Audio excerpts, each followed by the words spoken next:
আসসালামু আলাইকুম। আজকের গল্পটা খুব সুন্দর একটা শিক্ষণীয় গল্প। একটা কাপল ছিল, সাহিল এবং মেঘা। তাদের মধ্যে ভালোবেসে বিয়ে হয়। বিয়ের আজকে 4 বছর হতে চলল।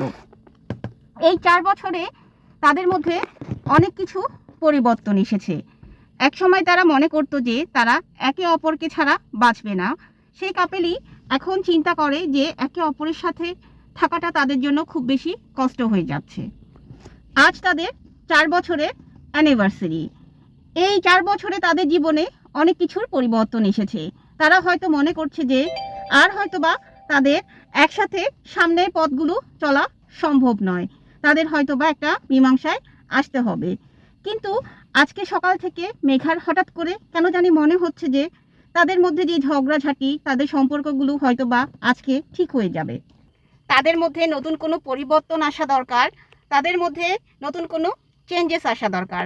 তার বারবার মনে হচ্ছে আজকে হয়তোবা সাহেল ওকে ঘুরতে বের করবে, তারা হয়তোবা নিজস্ব কিছু সময় কাটাবে। এগুলো সে চিন্তা করতে করতে হঠাৎ তার কাছে একটা ফোন আসলো। আসার পরে ওপাশ থেকে একজন জানতে চাইলো যে এটা কি সাহিলের বাসা কিনা। মেঘা তো ভয় পেয়ে গেল, বলল যে জি, এটা সাহিলের বাসা। তখন ওই পাশ থেকে বলে উঠল, আমরা দুঃখিত, আপনার এই নাম্বারটি আমরা এই একজনের মানিব্যাগ থেকে পেয়েছি, যেখানে আপনার নাম্বারটি লেখা ছিল, এবং অত্যন্ত দুঃখের সাথে বলতে হচ্ছে যে আপনার হাজবেন্ড উনি আর জীবিত নেই। এটা শুনে মেঘার দম বন্ধ হয়ে গেল। সে কাঁদতে লাগলো এবং বারবার বলতে লাগলো, সাহিল তুমি একটা বার ফিরে আসো, আমার তো তোমাকে বলার অনেক কিছু ছিল।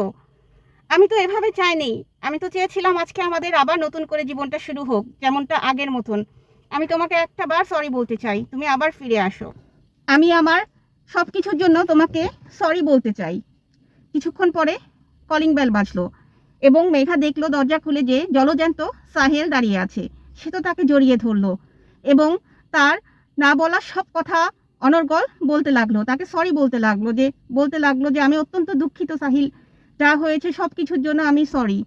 সে বারবার সরি বলতে লাগলো এবং সাহিলও মেঘাকে জড়িয়ে ধরে সরি বলতে লাগলো এবং বলল যে আমি তো তোমাকে বলতেই ভুলে গিয়েছি যে আজকে সকালবেলা আমার মানিব্যাগটা চুরি হয়ে গিয়েছে।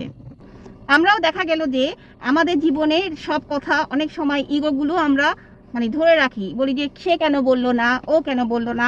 এরকম করে দেখা গেল যে সবাই কিন্তু দ্বিতীয়বার চান্স পায় না। মেঘা এবং সাহিলের জীবনে দ্বিতীয়বার চান্স পেয়েছে, এর অর্থ এ নয় যে সবাই চান্স পাবে, সবাই কিন্তু দ্বিতীয়বার চান্স নাও পেতে পারে।